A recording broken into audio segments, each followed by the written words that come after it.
If you're looking to become a psychologist,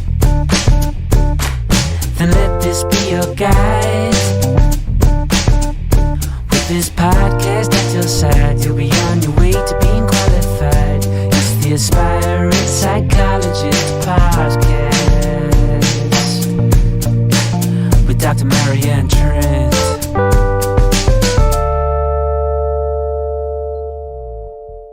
Hi, welcome along to the Aspiring Psychologist Podcast. Thank you for joining me.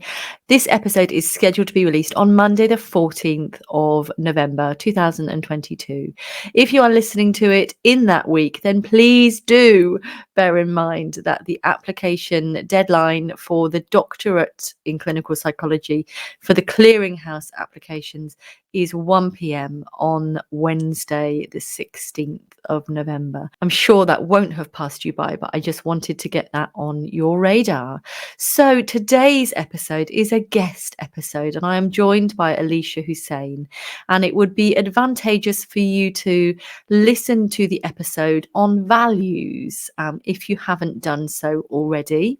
That is episode 42 of the podcast. So if you haven't listened to that, it might be useful for you to do that and then come back here for episode 49. But if you want to plow on regardless, please do. So Elisha and I met on LinkedIn, and well, you will find out how and why we got chatting, but it's all about values. And we decided it would be useful to have a conversation about Elisha's culture, faith and background, and how they align and how she keeps striving for her values as an aspiring psychologist, whilst staying true to her other values, both personally and professionally too. I hope you'll find it super interesting and super useful. I know I did. And I will catch you on the other side. Hi, welcome along. It is our first guest episode for a while. I'm delighted to introduce you to Elisha Hussain. Hi, Elisha. Hi. Thank you so much for coming on. And thank you also for giving me the idea originally for the values-based podcast episode. You're very welcome. I think when I kind of put out a LinkedIn post, I feel like you're really active on LinkedIn, and I always kind of like your posts and things like that. So it was really kind of helpful to have that episode to kind of help me with thinking about values. So that was really helpful for me. Good. I love LinkedIn. I do. I can't deny it. But yeah, thank you for being involved and engaged with me on there. So, but then after that, we thought, well, actually, this is really interesting to think about you specifically and some of your values. And specifically, we thought it might be useful in terms of your career, but also your culture and your background. Yeah. I think it's always nice to kind of like watch your podcasts and think about people who've kind of already been through that journey. But I think it would be really nice to kind of share my journey, and hopefully when people listen to it, they can either relate to it or maybe kind of think about the differences, or like just inspire them around their own journey. So hopefully it can have an impact on people. Absolutely. I think it's so useful when we are working in mental health to be able to have, examples of people that we can kind of hold as case studies. So if people don't know much about, your faith, your culture, or, how it might be even for someone living in a different part of the country, it's useful for people to have that awareness. So I think thank you so much for doing this. But also we realized in our discussion before we got started was that you're our first aspiring psychologist on the Aspiring Psychologist Podcast, which feels a bit wrong. So yeah, I'm sorry it's taken me 10 months to get here. But I know we had Rose, who is a trainee, but you were our first non-trainee aspiring psychologist. So yes, thank you so much for coming on. And if you're listening to this episode, or if you're watching on YouTube as well, and you're thinking, I might like to come on the podcast, I'm an aspiring psychologist, please do get in contact with me. And as Elisha said, you can't miss me on socials. I'm Dr. Marianne Trent most places, so don't be shy, do get in contact or just engage with my content. We'll get into conversations and marvelous things can happen. So Elisha, tell me a little bit about yourself, a little bit personally, a little bit professionally, if that's okay. Yeah, so where do I start? So I suppose I'm Muslim by background, and I've kind of been pursuing psychology, I'd probably say, since school. I think kind of outside of psychology, I kind of just like to kind of focus on my own well-being. I've started to try to be more persistent with going to things like gym and things like that, and hopefully something that I can kind of get back into. So I have been kind of trying to take some time to look after myself. I think my journey within kind of psychology started probably in school. So I was really lucky to do psychology as a GCSE, which I think when I did it, it wasn't really heard of. So it was this new exciting thing. And yeah, it really kind of interested me. But yeah, I think when I kind of started looking into it, I found it really helpful. But I think when I had my own kind of difficulties with mental health, it really opened up my eyes around what I want to pursue in the future. And I think having my own experiences of mental health really kind of guided me into this career pathway, and thinking about how I can move on from my experiences and how I can reflect on my experiences to kind of help others. So yeah, I suppose when I started college, I did psychology as an A-level, and I was volunteering with Childline at the time. So I found it a really helpful experience to be able to kind of have some direct contact with young people and start kind of giving back and using the things that I've experienced and using my knowledge to kind of help other people. And then kind of going on from that, I started in university, did my psychology degree, and also kind of started building up my experience. So I was really lucky to have the experience to volunteer. So when I was volunteering alongside my degree, I volunteered in a place called Pause, which is a mental health drop-in centre for young people, and it was one of the most eye-opening experiences I've had, because not only kind of just working with young people and supporting them, but just kind of how a service that's so easily accessible can have such an impact on young people's lives. So I really kind of enjoyed just getting to know people, kind of working with people, and kind of getting my head around how things worked, and having that opportunity to kind of support people and actually learn more about psychology in the process. So for me, that was really powerful. I had the opportunity to be employed by the service, which was really amazing, to be honest, and I loved my time there. So I would just kind of work with people when they kind of dropped into the service around kind of any of their emotional health and well-being needs, and whatever they wanted to talk about, really. So that really put me in a good stead when I was thinking about applying for assistant psychologist posts. So I was really lucky to get an assistant psychologist post straight after my role there.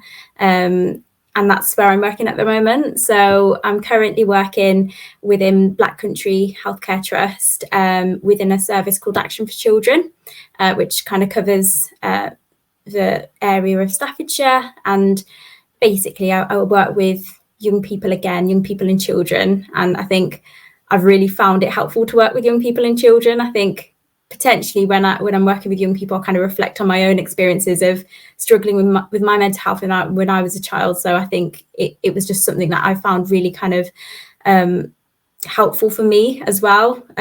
So yeah, I've been working with young people to kind of support them to do kind of evidence-based interventions and supporting them with their well-being. And yeah, I've really enjoyed every moment of it. And I think it's just been really helpful to be able to kind of have the experience I've had and kind of give back and at the same time. I love that. And actually, I absolutely, like you said, there's something very different about putting your theory into practice, isn't there, for the first time, and actually starting to do, I'm guessing what you've been doing is one-to-one work with people, and starting to do that and starting to explore the comfortability of being in a room with somebody and trying to use that time together to make a difference. And that's a really wonderful experience that you were able to get even before you were doing assistant work. It sounds incredible. You were starting to make a difference and get that little buzz that we get from, people saying, this is working, this is making a difference. Yeah, definitely. I think it was just kind of helpful to have that first-hand experience, but also kind of being able to lean into the experience and actually develop alongside, because I feel like with any kind of role where you're working with someone's mental health, I think you get a lot of imposter syndrome. And I think for me, that was a big thing, especially with my first assistant post, where I was thinking, I do not belong. I've just kind of gotten here by fluke. And I think it was really helpful to learn that actually it's okay to develop as you're working and reflect on your experiences, because that's what helps to develop you as a practitioner, really. Yeah, absolutely. I know that some other audience will be like, well, how long did you work in that post then before you got your assistant post? And how long after graduation did you get your assistant post? Can you give us a little bit of kind of time frame, if that's okay? Yeah, of course. So when I was kind of volunteering within Pause, I was working kind of part-time alongside my undergraduate degree. So I think I was working part-time, I'd say probably for a year. And then I was lucky enough to kind of be employed by the same service. And I was working with them for 2 years part-time. And I think for me, the main thing that kind of helped me when I was kind of applying for the assistant psychologist role was I had that 2 years of part-time experience, which really equated to 1 full years of experience. But I think for me, what helped even more was the service that I was applying to. I really was able to kind of cater my experience to that service. So having worked with young people and using interventions with young people within Pause and then applying for an assistant role, I was really able to kind of reflect on my experiences and how I would be able to kind of manage the differences of working within Pause and then working within a different service. And I think that really helped me. Definitely. But, I think one of the difficult things about counting, whole time equivalents is that, I said it before in the podcast, when I did my honorary post, it equated actually probably to like 10 days, which isn't even half a month.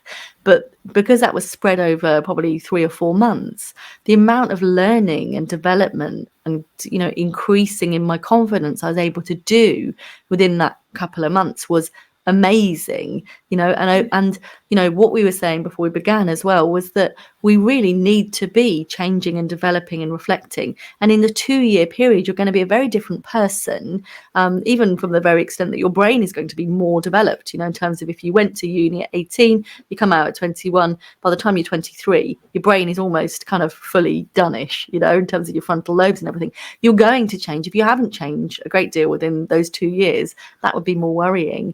But of course you were then, because you've been talking the talk and walking the walk for 2 years and doing one-to-one work. So even though I hear you on the imposter syndrome, I would say that you were most very well qualified and experienced to be able to get that assistant post. And I'm not at all surprised that you did get it.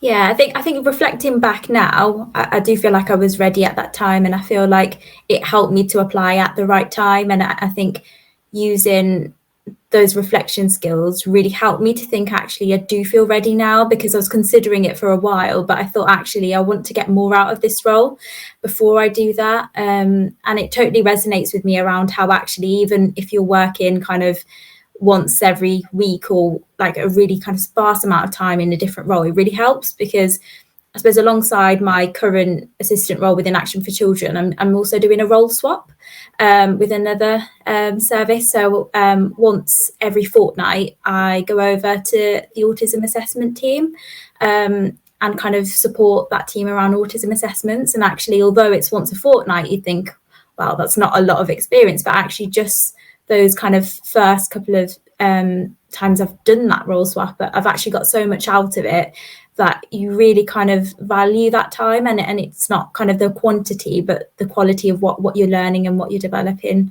That really helps. That sounds brilliant. Have you sorted that out yourself informally, or is that something that was offered to you? So I'd never heard of a role swap before, and my supervisor kind of introduced me to the idea of it. So I'm doing it within the same trust that I'm working in. So what we did is we have a kind of assistant psychologist group within the trust, and I kind of approached someone who was in another service that I wanted to kind of get some more experience in, and our supervisors kind of met with us and we kind of drew up a bit of a contract just to formalize things. So I'm getting kind of experience in her service and she's getting experience in mine, and we're kind of supporting each other while still being in the same role that we're in. So it's kind of having that comfort of being in the same service but still getting more experience, which I didn't know existed, but it's great. I absolutely love that. And that's making me a little bit misty-eyed as well, because in the Aspiring Psychologist Collective, I talk about when I was an aspiring psychologist and I came up with this idea of the assistant psychologist skills exchange, which is basically what you're saying. You know, you hang out with other people and kind of do their job with them. But actually you're swapping, which is even better, because then you kind of have to kind of get on and do it. And I think, like you said, you know, when you're doing something once a fortnight, still that's twice a month, you can still learn so much, and it just gives you, you know, it thickens your narrative in that area of work, so that it's another tick, you know, because what we're looking at generally, not necessarily the people who are employing you, but we feel like when we're aspiring psychologists, we kind of want to do, you know, want to tick off older adults, we want to tick off, you know, children and young people, we want to tick off, you know, intellectual learning disabilities and you know, autism, and you know, it gives you another thing that just helps you feel like you've got less Achilles heels, you know. So we absolutely go to training with Achilles heels, with things that we know we need to learn and shape and develop, and everything should be shaped and developed during training. But you know, for you to feel like you've earned your stripes enough to be there, I think that's really, really useful. Yeah, definitely. And I think I'm really lucky that I'm in a post right now that's I've been in the post for over a year, and my contract keeps getting extended, thankfully. But yeah, it's nice to not kind of be in that position where I have to leave to get to more experience, because I think sometimes when you're enjoying an AP job and you have that ability to kind of stay there, actually it's nice to explore those different options without having to leave where you're currently at. And I think that's a really nice way to get experience and understand what you enjoy doing, and as well as the tick box kind of getting that experience, just finding out what you enjoy in terms of when you're working as well. So that's been nice. That is brilliant. And actually what you get to do is you get to deepen your relationships with the team you're working in and with your supervisor and managerial staff too, because it can feel a little bit like treadmill-y, can't it, with, you know, people just coming on to a role and then dropping off. But I know that qualified staff listen to this podcast sometimes too. And so this is a way of actually retaining your staff and having your staff be able to think deeper and, you know, more holistically about the clients and services you're working with. So I would urge you to think about whether you might be able to do, I've forgotten what it's called, role swap, was it? Yeah, role swap within your service, because it's going to bring value to your service. Even, you know, you seeing the way that they set up, you know, referrals, assessments, you know, talking about team meetings and stuff, all of that. If you see something that's working well in practice for another service, you're more likely to bring that back, and that might lead to rich improvements for your own service too. Yeah, definitely. And I think especially at the beginning, we've been kind of supporting each other. So I'd role swap, and the other girl in the other service would support me in the role. So it's not like you're completely in a new place, you're kind of being supported, and then slowly you can kind of just do the swap completely. And I think that can kind of help you feel more supported as well. But I do think it's really helpful, and I'm glad I got to know about it. So hopefully other people can kind of explore that option as well. Yeah, thank you. Well done to your supervisor. Hats off to them. I'm very excited about that. And I know there'll be lots of little ears listening to this going, oh, that sounds good. Because I was talking just on a live yesterday, when you get that feeling that you've plateaued and you're like, oh no, I'm going to have to start looking for other jobs. But maybe this is a way around that, you know? So thank you so much. Right, so we're thinking about culture and faith. Could you tell us a little bit, for anybody who doesn't know about Islam, could you tell us a little bit about what it involves and perhaps how you slot it into your life before we then begin to think about values? So yeah, as a Muslim, I feel like everybody kind of has their own kind of connection with faith. And I feel like Islam is a religion, but it's also a way of life. So I'd say that actually when we're thinking about Islam, it's kind of, we have our kind of core beliefs, which is kind of faith in God and believe in what God has revealed to us, and live in our life according to what God's ordered for us and what God wants us to do. But I think a big part of that is actually it supports your way of life. So it's not just us thinking that actually it's loads of rules and it's loads of things to abide by, but actually it's things that kind of enrich your life. And I think the main kind of value and belief that I feel like is important within being a Muslim is having that faith and actually understanding that when kind of we struggle with things, or when things become hard, these are things that kind of strengthen our beliefs as a Muslim, but also kind of help us to kind of persevere, and help us to kind of get through difficult times. So I suppose when we're talking about being a Muslim, I feel like it can mean we can be on different journeys as a Muslim, and I feel like it's all about reconnecting to our faith. So when we're talking about values, I feel like that's incredibly important as a Muslim, because as Muslims we kind of have certain values that we kind of live our lives by, but also personal values. So when we're thinking about kind of what it means to be a Muslim, we kind of think about kind of our faith and what God wants from us as human beings, but also kind of how we can kind of live our life by our values and do those things as well.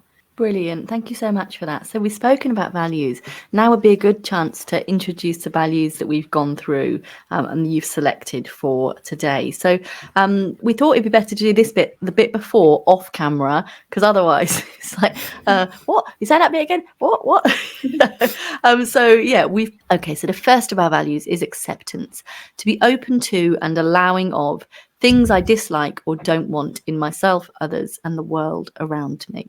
How that sings out to you and how it's important for you, both in terms of your faith culture and your work. Yeah, so I think acceptance is a value that I feel like I've started to live by. I feel like when we're living our life by our values, we can kind of wane in terms of going back and forth in terms of actually being able to live by our values. But I feel like acceptance is a core value for me. In terms of faith, I feel like when difficult things, when we experience difficult things and hard things happen, as a Muslim, I feel like actually we kind of feel that these experiences are tests from God, and actually that they're to kind of help us to kind of move forward in life. And actually when difficulty kind of falls on us, that actually being able to accept what's happened helps you to kind of move on from that. And I feel like it's a big thing with me in terms of my own mental health and accepting my own experiences, because I feel like there was a time where I might have been kind of challenging how I'd been feeling and wanting to forget things or push them away. And I found that the more that I was pushing my experiences away, the more that I was struggling with them. And actually having that acceptance of things happen for a reason and actually being able to move on from that has really helped me. But I also feel like it's kind of helped me in my professional career as well. So I feel like there was a time where if I experienced kind of a rejection, that I would take that very personally, and I'd kind of really reflect badly on myself and have a lot of feelings of shame and just feeling like I'm not good enough.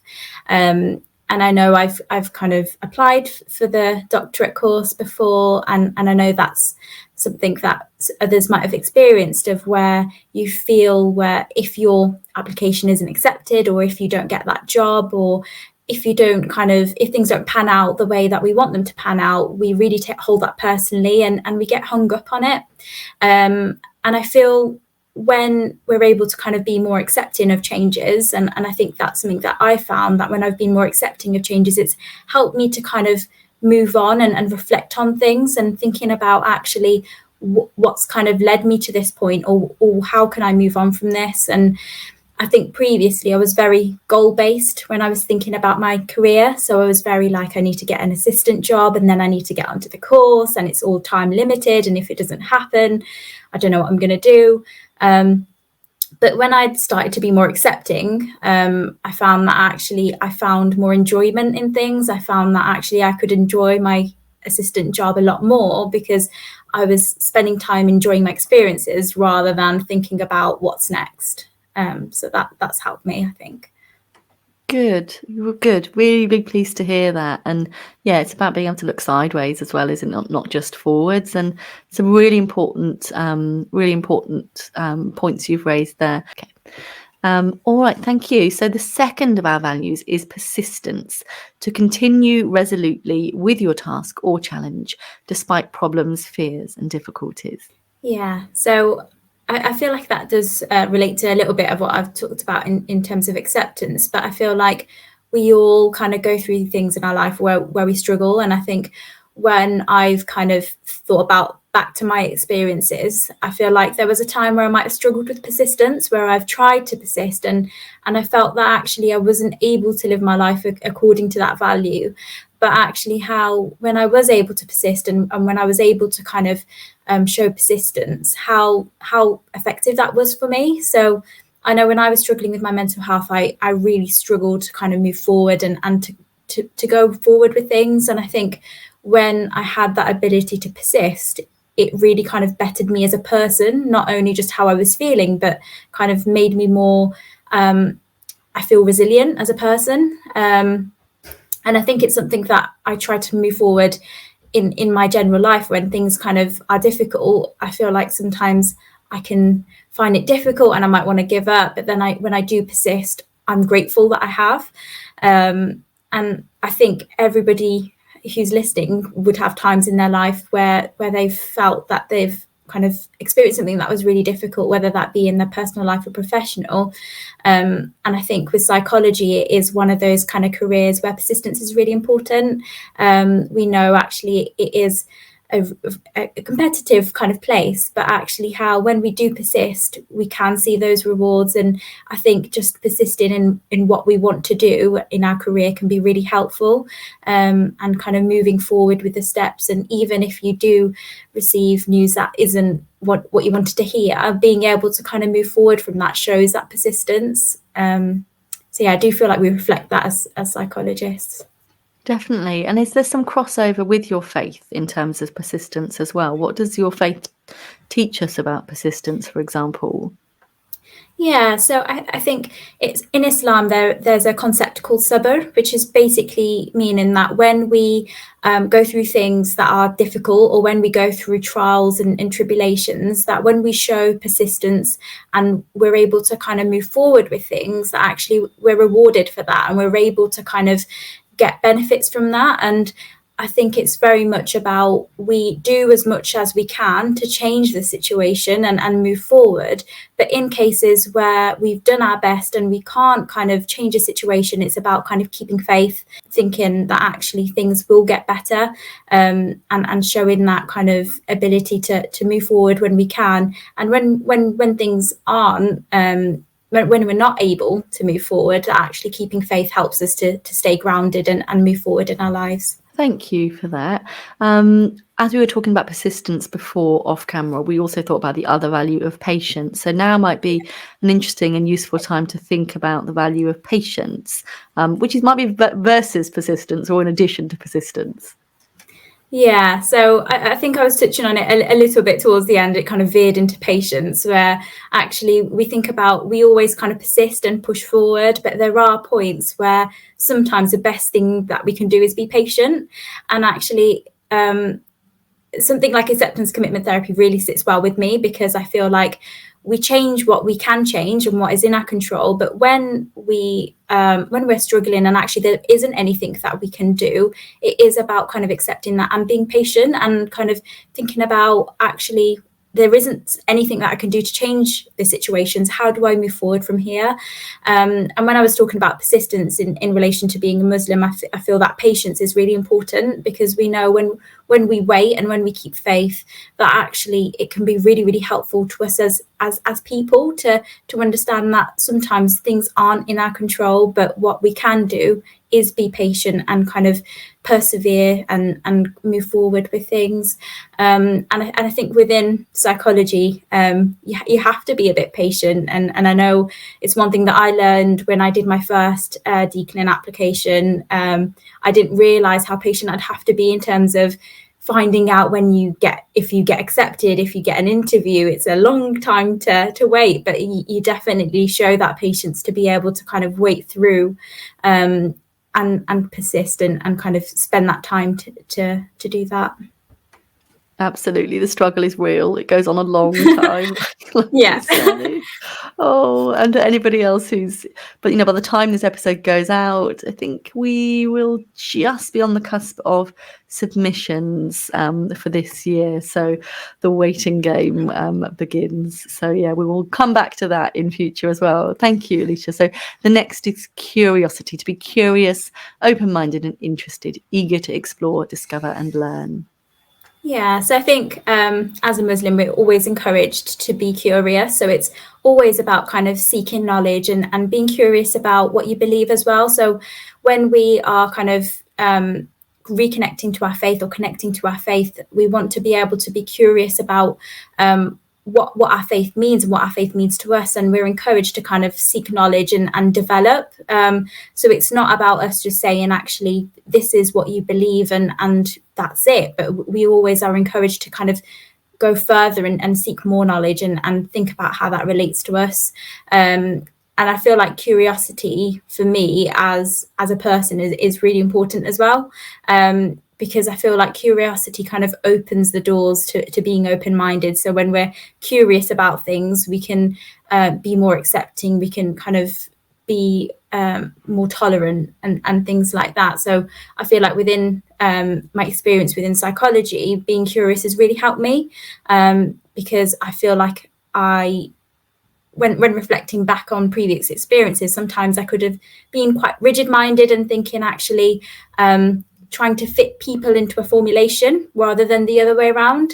And I think when we're curious and when we kind of keep an open mind and we kind of question things, we can really consider like a whole situation and things and how to best support someone, but also how we can kind of move forward with our own career. So when we're kind of curious about what we enjoy, what we find helpful, it helps us to develop as a psychologist, but also kind of develop what we want to do going forward. Brilliant. Thank you so much for that one. And next one is contribution, to contribute, give, help, assist, share, or be generous. Yeah, so I feel like my journey within psychology kind of started on me reflecting on wanting to contribute and share my experience, well, share what I've learned from my experiences with people. So being able to kind of support other people with their own mental health. And I think for many of the aspiring psychologists or psychologists, that would be similar in wanting to help people and make a contribution. And I do feel like it's a profession which is really rewarding, which is amazing. And I feel like that kind of extends into kind of faith and me as a Muslim, because I feel like as a Muslim, we're kind of encouraged to contribute. So we're encouraged to kind of give charity, help others and support people. So actually when I'm working as an assistant psychologist, I feel like I'm living my life as per my values, not only as a person and as a psychologist, but also kind of as a Muslim and being able to give back to people, which is really rewarding for me. It must feel like double bubble. Like I often say that I've got the best job in the world, but if you're also like singing from your hymn sheet for your faith as well as your own personal and professional kind of passions, it must just feel so, I don't know, uplifting, energizing, all of those good terms. Yeah, definitely. I feel like when you work in a profession where you're also able to reconnect to your values, but also to your faith, it does feel like that. It feels like a double reward, because I feel like when I'm supporting other people to live life by their values, it also helps me to reflect on my values and what's important to me. And then it's almost like a kind of that thing where you practice where you preach, and I think sometimes as psychologists we can sometimes give the best advice and not take that advice ourselves, and I feel like that's something that's been really important to me is being able to relate the things that I use in practice to my own life as well, which I feel like has made me a better psychologist as well as a better person, I think. Absolutely. There's a recent episode I did about, using our own skills to kind of navigate our own mental health. And once we start to do that, it's not rocket science, is it? When the stuff we're saying is brilliant, when we actually use it, we do feel better. Of course we should be doing it and we should make time for it. So yeah, I totally agree. And the last of our identified values is compassion, to be acting kindly towards ourselves and or others when in pain.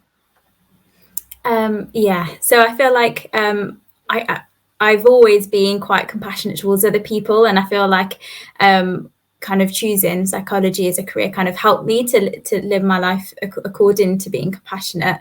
I feel like one of the things that I've always struggled with is using that compassion towards myself, and I feel like that's a very hard thing to do.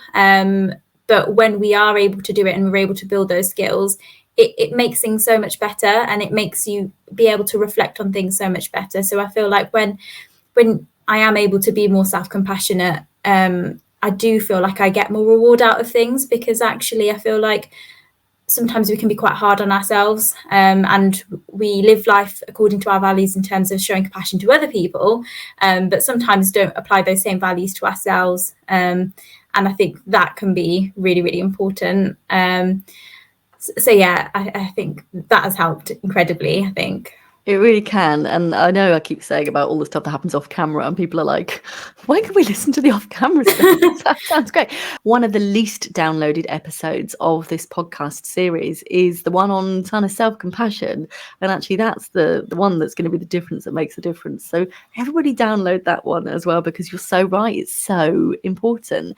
Just before we finish, because I'm aware of the time, I picked up a couple of values that I thought might be useful for us to kind of talk to as one point, really based on my observations of having worked in a central Birmingham service with people who follow Islam, and I guess, you know, going to Friday prayers for the male members of the staff. I don't know if is that open to women yet. I'm not sure. It was perhaps culturally naive of me to admit that, but at the time when I was there, it was males only for Friday prayers and stopping and having prayer rooms and things like that. And also, for people not watching on YouTube, you're a hijab wearer, and so, you know, I'm aware that you know, there's different thoughts and feelings and expectations of people accessing services about, I guess, a number of factors that are not always nice, you know, to be blunt about that.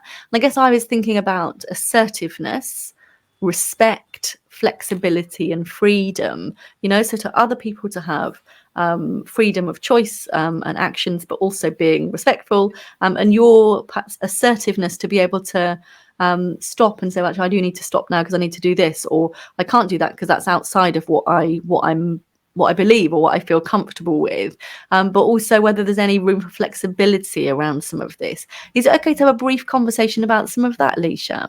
Yeah, that sounds like a good conversation.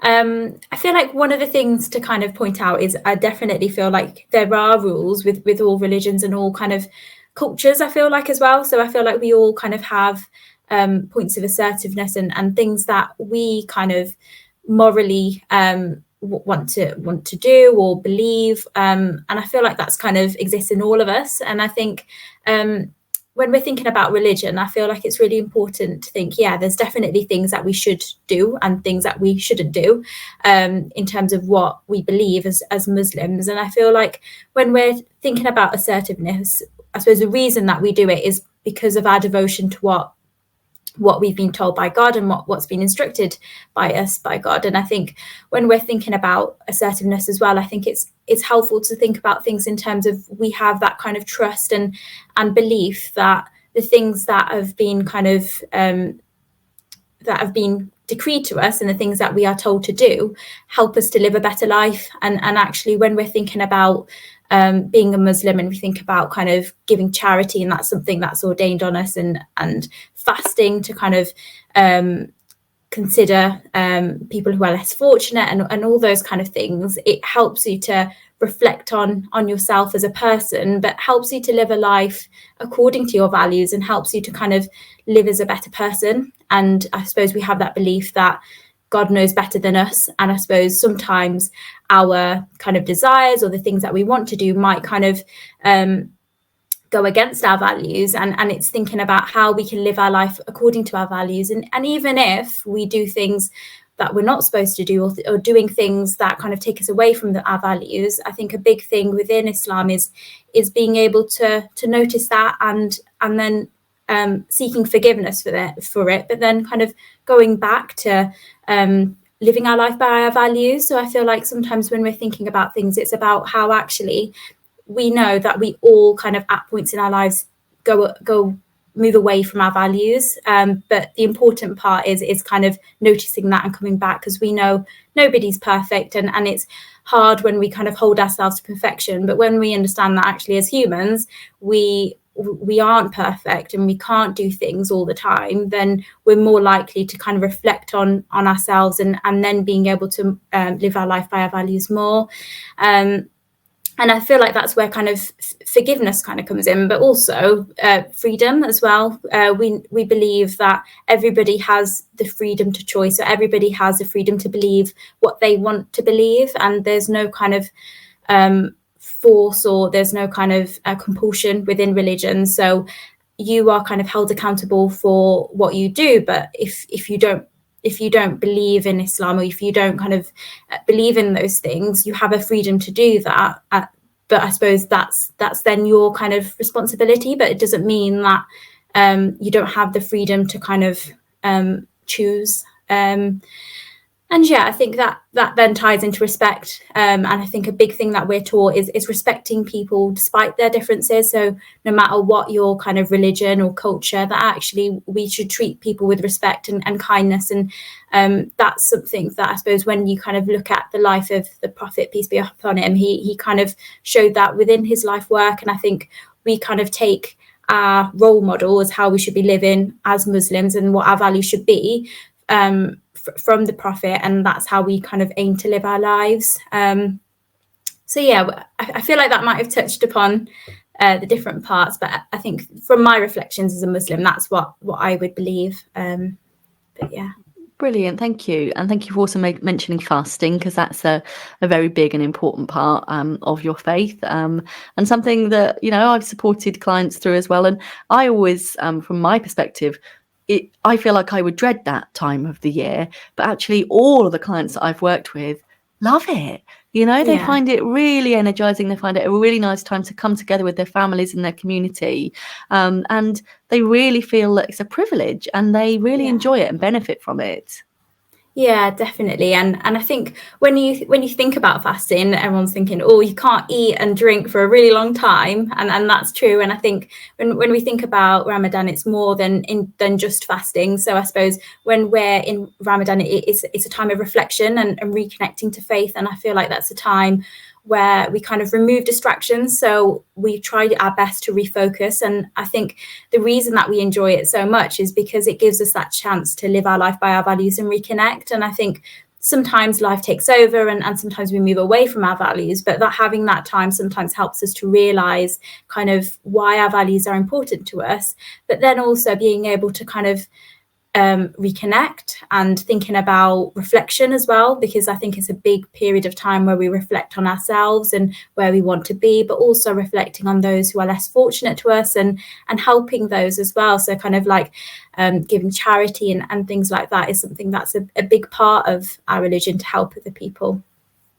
Lovely. Thank you so much. Before we finish, when we're working in services, you know, we have the right to receive dignity, respect, and no hostility from people. But when I've worked in services, that hasn't always been the case. And so it's just for us to pay lip service to the fact that if you're not feeling like people are respecting you, regardless of your culture, regardless of your background, or perhaps in spite of your culture and background, that you don't need to tolerate any kind of substandard treatment from service users. And certainly within the NHS is a zero tolerance process for accepting that, and that it's a criminal offence to rule people out and single people out because of their culture and their faith. And I hope that's not cropped up for you, but I know that in modern Britain, certainly that's not always the case for all Muslims. Yeah, I think when I'm reflecting on my own experiences, I feel like it has been the case sometimes, and I think sometimes it's very hard to identify, I think, because I feel like when we're thinking about diversity and inclusion, I feel like we are now kind of more diverse in the psychology profession and within the UK. But I suppose when we're thinking about discrimination and things like that, I feel like within the UK, it can be quite subtle. Microaggressions. Yeah, definitely. That's a Yeah. word. Yeah. And I think sometimes it's very hard to kind of pinpoint and address when they are microaggressions, but I feel like they can be just as harmful as things that are kind of more straightforward and obvious. But I think when we are thinking about our differences in cultures, I do feel like when we're thinking about service users, it can sometimes really help when we're working with service users to think about what our social graces and thinking about the service users' social graces and thinking about kind of the impact of culture, religion and loads of different kind of diversities. But I suppose when we're working with clients, we can kind of come across that where we do kind of experience those microaggressions, and I think it's important to reflect on that. And I think in my own experiences, I've done my best as I can as a practitioner, but then kind of reflecting back in supervision and thinking, actually, that's not something that I should have to tolerate. So where do we go from here? And I think supervision is a great place, I think, to be able to identify how that affects us, because I think sometimes within sessions we can think about kind of the impact on the service user, but when you're kind of being on the receiving end of microaggressions and potential discrimination, that's going to affect you as a person. And I think that's where we can kind of identify how things can change or how you can be supported with that, which I think is really important as well. But yeah, sorry, I've completely forgot what the original question was. That's all right. You did really well. I was just trying to Google the name because when you mentioned social graces, I was trying to remember his name, but it's John Burnham and his work around social graces. And if anyone knows John, I have invited him on the podcast and I haven't heard back, but I'd love to have him on the podcast. So I have had the fortune of being taught by him a couple of times, and I'd love to have him on. So if you are working in a service with John Burnham, give him a prod and invite him on the podcast and get in contact with me. Elisha, thank you so much for today. It's been such a richly enjoyable, rewarding podcast episode. I've really enjoyed it. It's been lovely getting to know more about you and your culture and your faith and your work as well. If I could give out DmT places, I'd give you one because I think you sound so ready for training. You really sound very thoughtful and competent and professional. And, I feel like our young people are in safe hands with you. Thank you so much for having me. I think I feel really special for being able to kind of come on and share my experiences. But yeah, if you were giving out DmT places, I'd take one. So yeah. Well, wishing you all the best with the upcoming season. I don't know if you've got your application in already or whether you're about to get that ticked off and sent off. You don't have to queue at the post office like I did now. It's more an electronic process. But yeah, wishing you the best of luck with this. And yeah, do stay in my world. Please stay interactive with my stuff on LinkedIn because I always love our little chats. So thank you so much for joining me and for being our first aspiring psychologist on the Aspiring Psychologist Podcast, which took me almost 10 months. Thank you so much. It was a pleasure to be able to be on here. Thank you so much for listening. I hope you found that as, invigorating and interesting and inspiring as I did. I feel excited for Elisha's future. If you have really liked the idea of aspiring psychologists being on the Aspiring Psychologist podcast and you think you've got an interesting story to tell and you'd like to talk to me about it and talk to our listeners about it, then please do slip into my DMs on my socials. You can find me Dr. Marianne Tremp most places. Please do come and connect. I do really enjoy helping you celebrate your wins. So please do connect with me. And if you would welcome even more support and encouragement, do think about coming along to the Aspiring Psychologist membership, where you can join us for £30 a month. And we think about ways of advancing you professionally and personally. We've got all sorts of good stuff in there, including monthly CBT formulation and skills, as well as other guest sessions from other specialist people each month too, looking at research, psychodynamic approaches, systemic CAT approaches and loads more, as well as your weekly chance to catch up with me, ask me any questions you like, And of course, our monthly group Zooms as well with me. So yeah, there's absolutely loads going on. It's a lovely place to be. So do please give it some consideration if you think it might be a good fit for you. For more information, check out the show notes, or you can check out any of the links in my bios on my socials. In the meantime, do come and join us in the Aspiring Psychologist community free group on Facebook, and we can talk about this episode and how perhaps your intersectionality crops up for you in psychology. So, yeah, thank you again for being part of my world. And yeah, I'll look forward to catching up with you in our next episode, which will be available from 6 a.m. on Monday. Take care of you.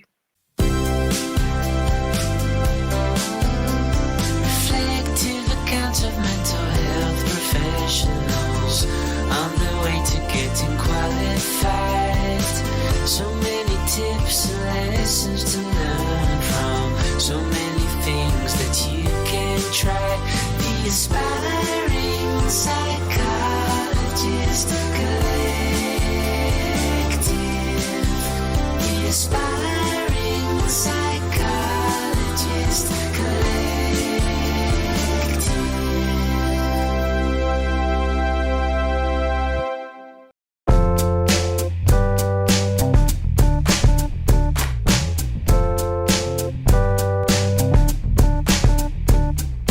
If you're looking to become a psychologist,